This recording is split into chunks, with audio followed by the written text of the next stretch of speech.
Another person has died in Golaghat today, taking the death toll from Wednesday's police firing to 4 people. 20-year-old daily wage labourer Gokul Baraik died last night at a Guwahati hospital. Baraik was injured in Wednesday's police firing in Golaghat in Lower Assam. He was admitted to the Jorhat hospital with bullet injuries and later referred to Guwahati. The curfew was relaxed yesterday in the violence-hit areas after no untoward incidents were reported since yesterday. The bodies of those killed in the firing on the Assam-Nagaland border clashes were cremated recently.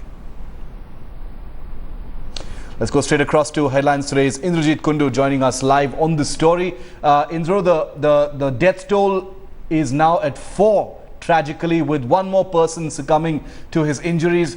But the place is calm now. A calmness has returned to Golaghat. Is that what you're seeing?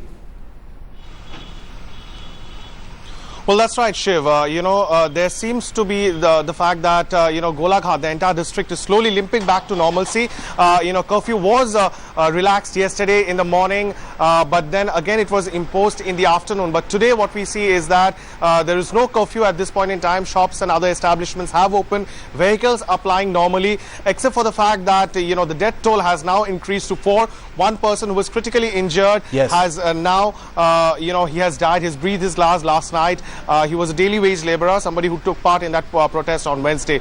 So the army has been, placed at the Murfulani tea estate from where most of these workers were protesting from. However, overall, there is, a calmness which prevails right now in the entire district. And Indro, does this mean that the central forces can now be withdrawn from the area? Well, look, the army has been deployed in the urban areas of Golaghat district, like in Golaghat town and adjacent areas. But right at the border, which is a remote area, only neutral forces are allowed. So it's the CRPF which has been deployed.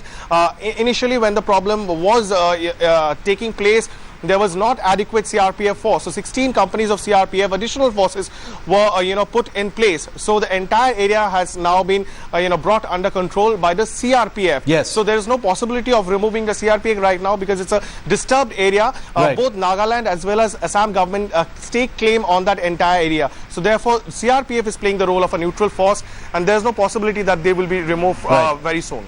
Thanks, Indro, for getting us that ground report.